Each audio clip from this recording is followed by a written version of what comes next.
오늘 이 새벽에 또 저희들에게 새 생명을 주시고 이렇게 찬송하며 기도할 수 있는 특권을 주신 것에 인해서 감사하고 감사합니다. 아멘. 아버지, 이제 세상은 마지막을 향해 가고 있으며 주님 주의 오심이 속히 오실 때에 우리가 살아가고 있습니다.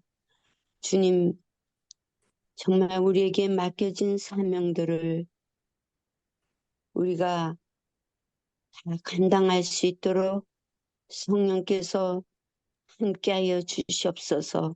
주님, 아멘. 우리에게 주신 새 천사의 기별이 정말 온 세상에 복음이 전해지면서 주께서 오실 것을 우리는 확신하고 있지만 아직도 때때로 우린 잠에 취해 있는 저희들입니다. 아버지 불쌍히 여겨 주시옵소서. 주님, 앞으로 우리는 매 순간순간 정말 그리스도 편에 설 수 있도록 도와주시고 사단의 편에 속하지 않게 도와주시옵소서. 아멘. 우리가 가장 영원한 선택을 할 수 있도록 도와주시옵소서. 주님, 이렇게 자세한 기별들을 우리에게 미리 밝혀주심으로 인해서 감사합니다. 말씀대로 순종하며 살아가는 저희 모두가 되게 도와주시옵소서. 아멘. 주님, 특별히 힐탑교회를 주께서 불쌍히 여겨주시고 이 교회가 정말 하나님께 영광 돌릴 수 있는 교회가 되기를 간절히 바랍니다. 아버지, 아멘. 한 사람도 나고자 없도록 도와주시고 우리 어린아이로부터 어르신까지 모두가 정말 주님을 더욱 사랑하는 저희 모두가 되기를 간절히 바랍니다. 아멘. 아버지, 오늘도 온 세상에 흩어져서 복음을 전하는 주의 종들에게 하나님의 성령의 능력이 함께 하셔서 놀라운 일들이 일어나게 도와주시고 온 세상에 복음이 맞춰질 수 있도록 도와주시옵소서. 이 아멘. 모든 말씀 예수님 이름으로 간절히 기도드렸나이다. 아멘. 아멘. 네, 감사합니다. 오늘은 계시록 15장 1절, 2절에 있는 말씀으로 함께 은혜를 나누도록 하겠습니다.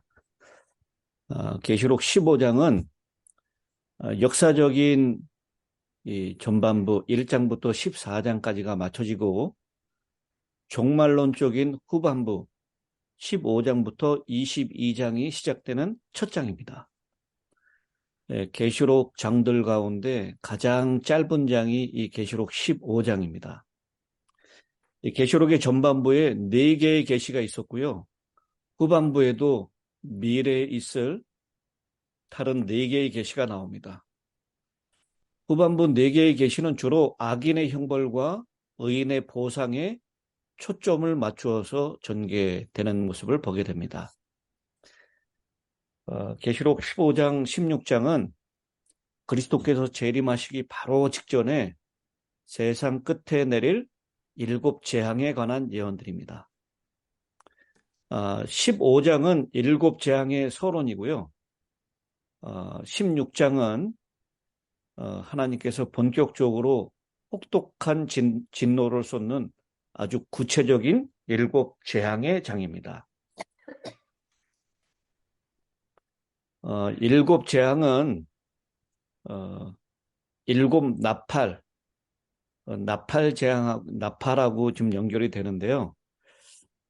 7 나팔은 하나님의 자비가 섞여 있는 예비적인 심판이라면 7 재앙은 그걸 마무리하는 하나님의 자비가 없는 완결 재앙입니다.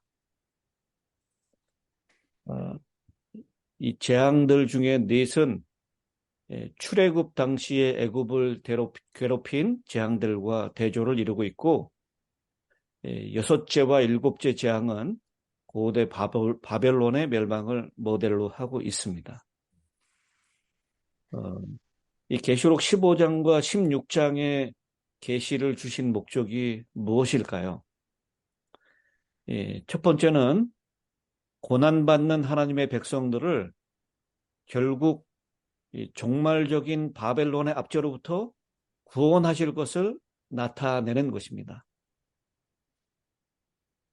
그리고 둘째는 길고 긴 대쟁투에서 그리스도와 그분의 백성들이 궁극적으로 승리하게 될 것을 미리 보여주기 위함입니다. 백성들을 박해하고 죽이려고 했었던 그 악의 세력은 드디어 꺾이게 될 것이고 무참하게 짓밟히게 될 것이다 라는 것이죠. 그리고 세 번째는 다섯째 인을 뗄 때 순교당한 성도들이 원수 갚아달라고 신원해달라는 탄원이 응답을 받아서 그들은 신원되고 악인들은 자신의 죄에 합당한 심판을 받는 것을 이 15장, 16장에서 말씀을 하고 있습니다. 계시록 11장 18절에 이방들이 분노함에 주의 진노가 내려라고 얘기했는데요. 이 주의 진노가 내리는 장면을 이 15장, 16장에 생생하게 기록해 놓고 있습니다. 그러면 일곱 재앙이 내리는 시점은 언제일까요? 일곱 재앙은 은혜의 시기가 끝난 다음에 즉시로 이 땅에 내립니다. 일곱 재앙이 내린 다음에 그리스도의 재림이 있을 것입니다. 다른 표현을 한다면 이 은혜의 시기가 끝난다라고 하는 것은 언제 시점이냐면 그리스도께서 하늘 지성소에서 중보하시는 일을 끝내고 나오는 때를 얘기합니다. 따라서 일곱 재앙의 시점은 은혜의 시기가 끝나는 때로부터 그리스도께서 재림하시는 사이의 기간일 것입니다. 계시록 22장 11절의 선고죠. 불의를 행하는 자는 그대로 불의를 행하고 더러운 자는 그대로 더럽고 의로운 자는 그대로 의를 행하고 거룩한 자는 그대로 거룩되게 하라. 이 선고가 내려질 때 바로 예수님께서 지성소에서 나오실 때죠. 이때는 더 이상의 의인들이 타락하는 일이 없고 악인들이 회개하는 일도 없게 될 것입니다. 그리스도의 중보 사역이 끝났고 더 이상의 은혜의 시기가 없음을 말하는 것입니다. 이렇게 모든 사람의 운명이 결정되고 난 다음에 이 일곱 재앙이 내리게 될 것인데 그 엄청난 재앙이 하나님의 자비가 섞이지 않은 재앙이 내릴 때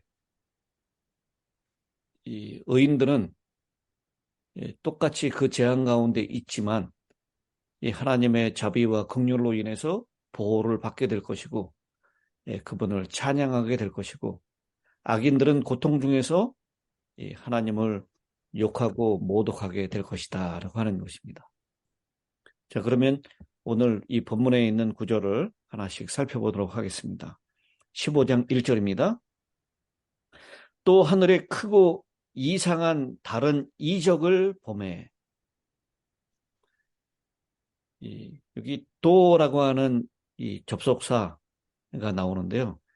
이것은 14장 14절부터 20절에 나오는 이 마지막 추수의 때 그거하고 이렇게 서로 자연스럽게 연결되는 것임을 보여주고 있습니다. 이 포도송이의 추수 그리고 포도주 틀을 즙틀을 밟는 그 장면이 나오는데 이 악인들을 향한 심판이 이제 일곱 재앙을 가지고 있는 일곱 천사가 등장하는 것으로 연결이 되어 있습니다. 여기 하늘에 나타난 크고 이상한 다른 이적. 여기 이적이 하늘에서 나타났다라고 얘기를 하고 있는데 이것은 12장 1절에 표현되고 있죠. 하늘에 큰 이적이 보이니, 또 3절에도 하늘에 또 다른 이적이 보이니, 붉은 용에 관한 이적이었고 12장 1절은 정결한 여자에 대한 이적이었습니다. 그런데 하늘에 크고 이상한 다른 이적, 12장 1절, 12장 3절에 나오는 이적과는 전적으로 다른 매우 두려운 장면으로 일곱 천사가 일곱 재앙을 가진 것으로 나타나는 이적이 보인다라고 하는 것입니다.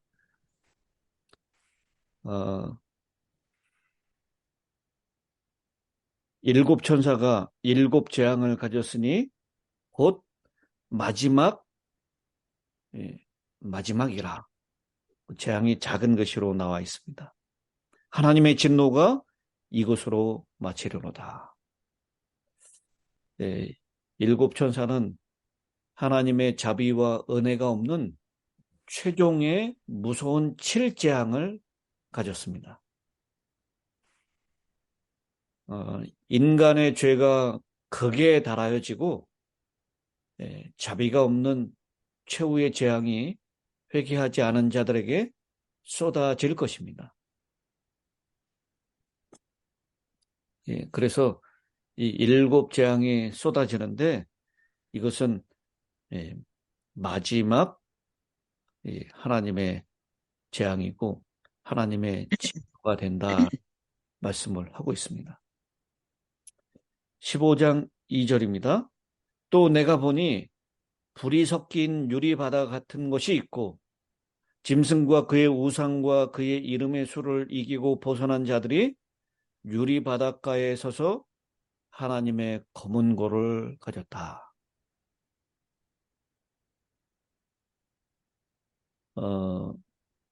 최후의 위기를 통과한 성도들이 하늘 유리바닷가에서 검은 고를 가지고 구원의 노래를 부르는 장면을 소개합니다.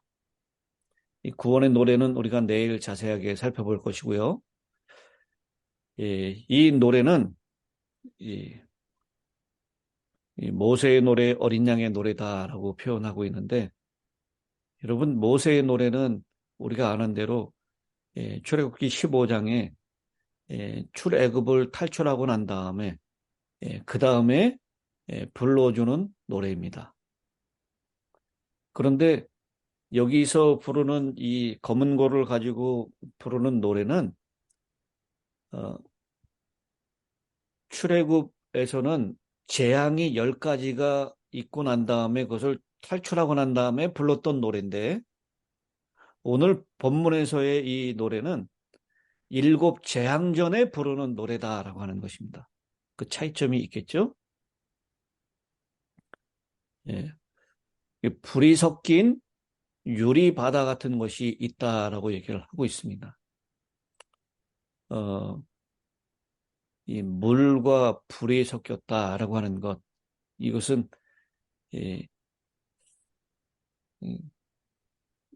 요한이 상징적으로 상상해서 상징적으로 그것을 보고 표현한 것이라고 생각을 하는데요. 마치 바다가 붉은 빛을 띤 듯한 유리같이 맑은 것을 보고 그렇게 표현했을 뿐입니다. 계시록 4장 6절에 말씀을 하고 있죠. 보호자 앞에 무슨 바다라고 표현하고 있죠? 계시록 4장. 또 보호자에 둘려 24 보호자들이 있고 그 보호자들 24 장로들이 흰 옷을 입고 머리에 금관을 쓰고 앉았더라. 6절입니다. 보호자 앞에 수정과 어려워. 같은 유리바다가 있고 라고 했습니다. 수정과 같은 유리바다 이렇게 표현했는데 오늘 이 15장 2절에서는 불이 섞인 유리바다라고 표현을 하고 있습니다. 이 유리바다라고 하는 표현은 공통적으로 들어가 있는데 이 표현은 정말 유리처럼 투명하고 잔잔하고 그렇게 편편한 그런 이 바다를 묘사한 것이라고 할 수 있다면 이 4장에서 나오는 수정과 같다라고 하는 이 표현, 이 15장에 나오는 불이 섞인 유리바다라고 하는 이 표현은 분명히 좀 차이가 있는데요. 여러분, 우리가 이렇게 바다를 볼 때 바다 색깔이 붉게 물드는 장면은 언제 표현되고 있습니까?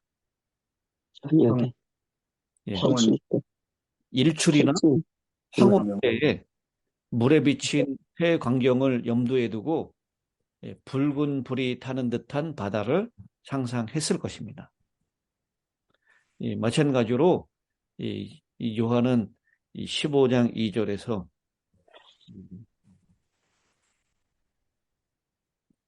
검은 고를 타고 가지고 노래를 부르는 그 장면을 묘사하면서 불이 섞인 유리바다라고 표현을 하고 있는데 바로 불같은 색조를 띠고 반사하는 하나님의 영광, 그 영광의 광채를 마치 일출이나 황혼 때 물에 비친 해의 광경을 그렇게 표현하는 것처럼 그렇게 표현하는 것 같습니다. 이제 승리자들이 하나님의 보좌 앞에 그분의 면전에 서 있으면서 검은 고를 가지고 있는 장면을 묘사하면서 바로 그 장면이 유리바다, 불이 섞인 유리바다 같다라고 그렇게 표현하고 있는 것이죠. 그런데 그렇게 승리한 사람들을 표현하기를 짐승과 그의 우상과 그의 이름의 수를 이기고 벗어난 자들이 라고 표현하고 있습니다. 이 검은 고를 가지고 노래하는 자들은 승리자들입니다. 이 짐승은 계시록 13장에 나오는 교황권을 상징하는 것이 분명하고요. 그의 우상은 13장에 나오는 둘째 짐승 미국이 첫째 짐승 교황권을 위해서 교황권하고 비슷하게 닮아 있는 우상을 만드는 것. 정치의 세력을 가지고 있는 타락한 개신교, 그것을 짐승의 우상이라고 얘기할 수 있습니다.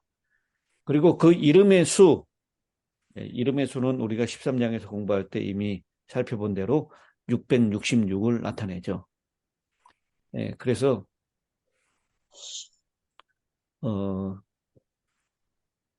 요한은 짐승으로부터 그리고 짐승의 우상으로부터 그리고 그 이름의 수로부터 이기고 벗어난 것을 강조하고 있습니다.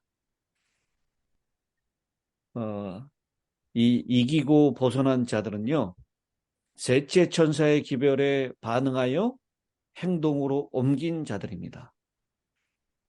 근데 이 이기고 벗어났다라고 하는 이 표현을 얘기하면서 이것을 시제를 동사의 시제를 현재를 사용하고 있습니다.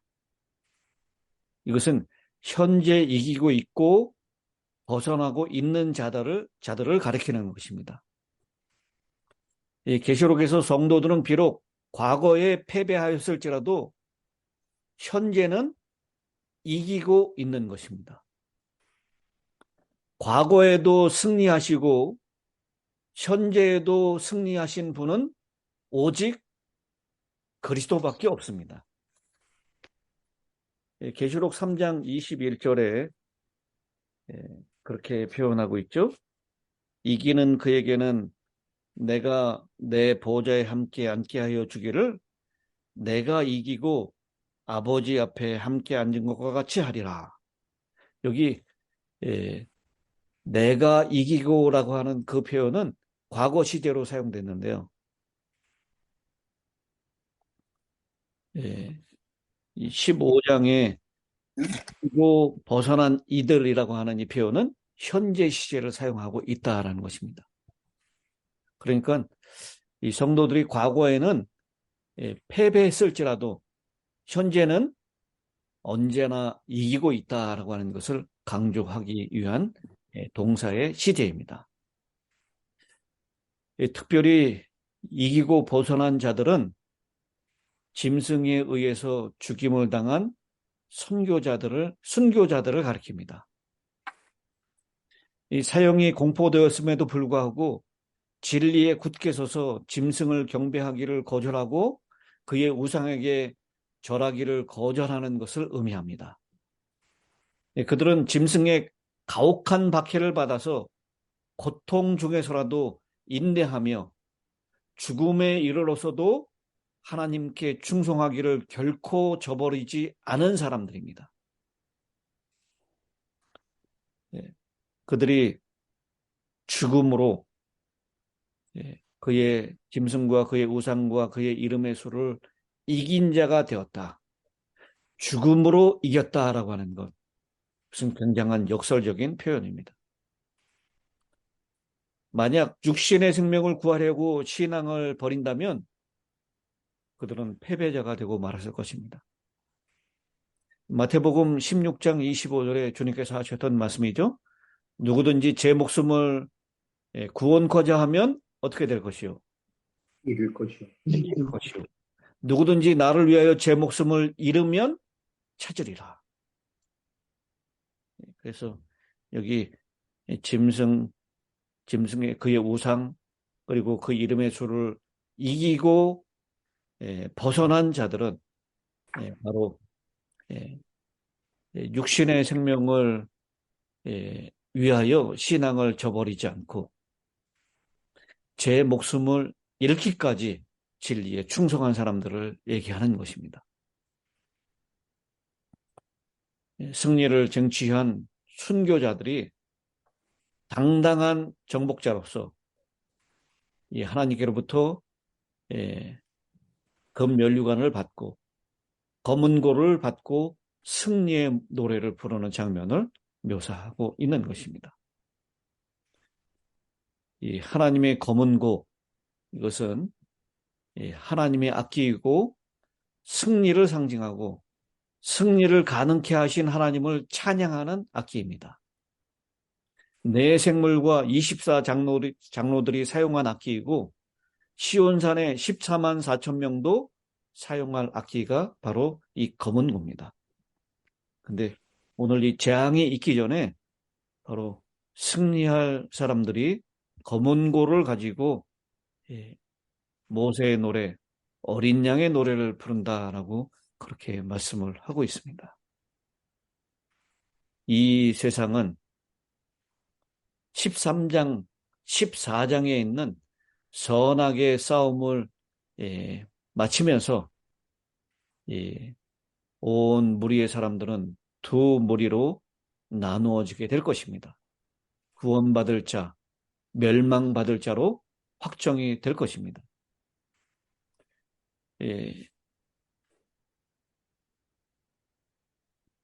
그런데 이 두 무리에게 똑같이 이 세상에 임하는 재앙이 내리게 될 것인데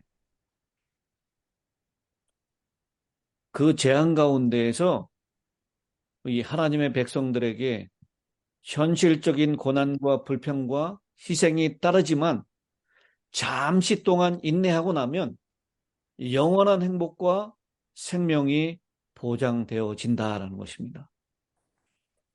그러면서 오늘 이 7 재앙이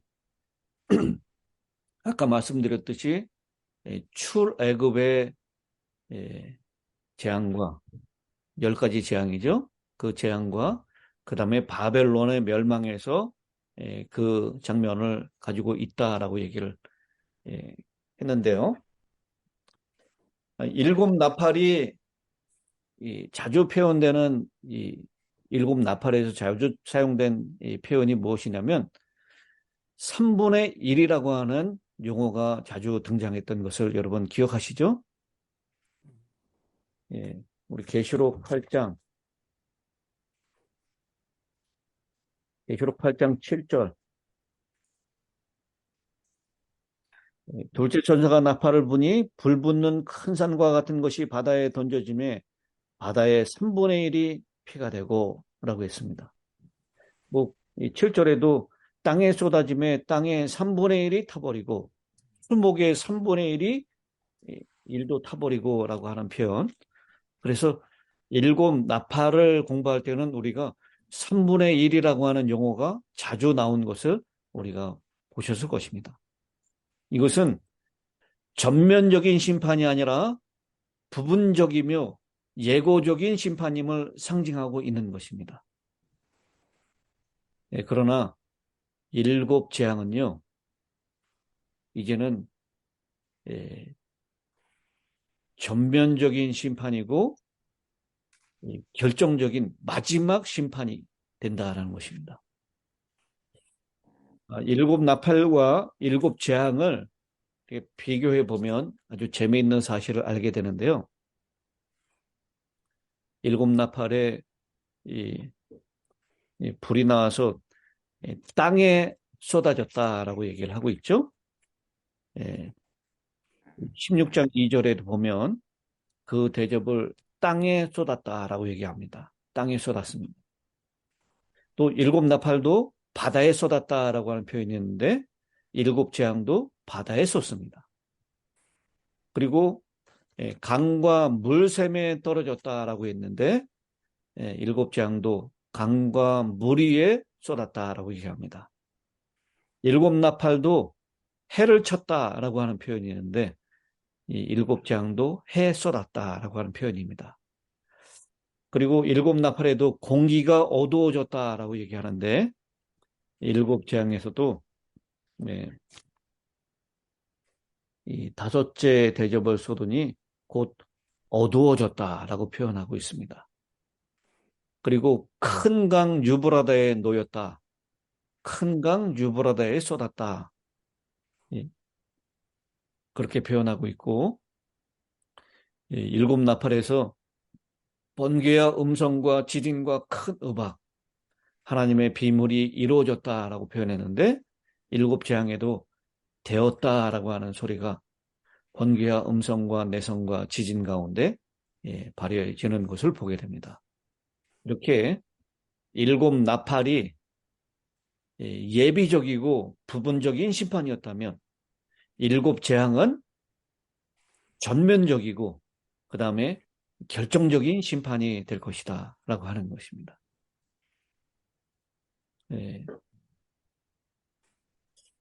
일곱 나팔이 경고성 심판이었다면 일곱 재앙은 종말적 심판이 될 것입니다.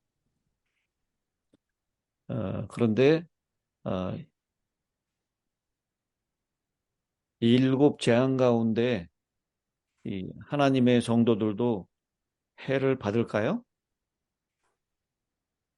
안 받는다고. 우리 그 폭탄이 터지면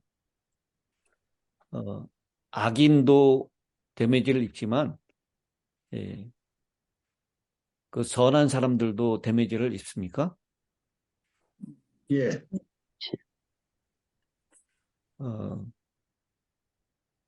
이 성도들이 이 일곱 재앙을 당할 때 똑같이 그 재앙을 경험하게 될 것입니다. 근데 여러분 출애굽 10재앙 때 출애굽 땅에 그 재앙이 내렸지만 하나님의 백성들은 하나님께서 보호하셨습니까? 예. 하나님께서 보호하셨습니다. 이 마지막 이 일곱 재앙이 그 일곱 대접이 쏟아질 때도 이 땅에 있는 결정된 악인들이 그 재앙 때문에 큰 어려움과 심판을 경험하게 될 것이지만, 고통을 경험하게 될 것이지만, 하나님의 백성들은 하나님께서 똑같이 경험하지만 그 가운데서 그 백성들을 지키시고 보호하실 것이라고 믿습니다. 아멘. 분명히 그렇게 될 것이고, 이 땅에 태어난 모든 사람들, 7 재앙의 해를 받는 것은 가장 큰 불행이 될 것입니다. 우리가 경험하는 이렇게 팬데믹에서 코로나에 걸려서 고생하는 것, 이건 아무것도 아니게 될 것입니다. 여기에는 하나님의 자비가 섞여져 있지 않은 재앙이 부어지기 때문이고, 그것은 마지막 재앙이 될 것이기 때문입니다. 그러나 이 재앙이 쏟아진다 할지라도 우리가 걱정하지 않는 것은 주님께서 하나님의 백성들을 끝까지 지키시고 보호하실 것이다 라고 하는 것, 그 약속 때문인 것을 믿으시고, 지금은 아마 짐승의 재앙이 내리는 때일 것입니다. 매매를 못하게 하고요. 그 다음에는 죽이겠다라고 하는 사형명령도 곧 내리게 될 것입니다. 그러나 이 고통과 어려움을 끝까지 잘 견디고, 오늘 표현처럼 이기고 벗어난 자들, 그들은 재앙이 내리기 전에 이미 모세의 노래, 어린 양의 노래, 바로 구원의 노래를 부르는 사람들이 될 것입니다. 우리 모두가 다 그 구원의 노래를 부르는 자리에 설 수 있게 되기를 간절히 바랍니다. 아멘. 마지막 한문자 사모님께서 기도해 주시겠습니다. 감사하시고 은혜로우신 아버지 하나님, 저희들을 간밤에도 하나님의 보호하시는 그 은혜의 손길로 인하여 편히 쉬게 하시고, 다시 이렇게 새벽 제단의 말씀의 자리로 인도하셔서 하나님께서 허락하신 종을 통하여 이 요한계시록의 말씀, 때때로 우리 아둔한 지식으로는 깨닫고 이해하기 힘든 그런 말씀들이지만, 이 말씀들을 깊이 연구하고 또 우리에게 다시 깨우치고 깨닫게 말씀을 가르쳐 주시고 허락하여 주신 하나님의 종을 통하여 주신 귀한 말씀, 우리가 삶에서 기억하면서 우리를 구속하시기 위하여 쓰라린 십자가를 지셨지만 부활하시고 또 이기고 승리하신 예수님께서 우리에게도 그렇게 이기고 승리할 수 있는 하늘의 능력과 은혜를 더하여 주실 것을 인하여 저희들 힘을 얻고 감사하며 우리가 승리의 삶을 사는 오늘 귀한 하루가 되도록 우리를 축복하시고 인도하여 주실 것을 믿고 감사드리옵나이다. 하나님, 우리는 정말로 힘이 없고 능력도 부족하고 아무것도 할 수 없습니다. 그러나 하나님께서 우리를 지금까지 여기까지 보호하시고 순간순간 그 인도하신 놀라운 축복 속에 살아온 것을 항상 기억하며 감사하며 살게 하여 주신 것 감사드리옵나이다. 아멘. 오늘도 우리에게 주신 이 귀한 생명과 이 하루를 하나님께서 인도하시는 그 손길 속에서 보호함을 받으며 감사하며 살아갈 수 있도록 역사하시고 이끌어 주실 것을 믿고 감사드리오며 우리 힘타의 모든 성도들 어린아이로부터 어른에 이르기까지 하나님께서 지켜주시고 보호하시고 인도하여 주심으로써 하루를 끝날 때는 저녁에 감사함을 기도를 드릴 수 있도록 우리 모두에게 하늘의 은혜로 채워주시고 역사하여 주실 것을 믿고 오늘 하루를 의탁하오며 우리를 인도하시고 구원하시고 축복하신 예수 그리스도의 이름 받들어 감사하면서 간절히 기도 드리옵나이다. 아멘.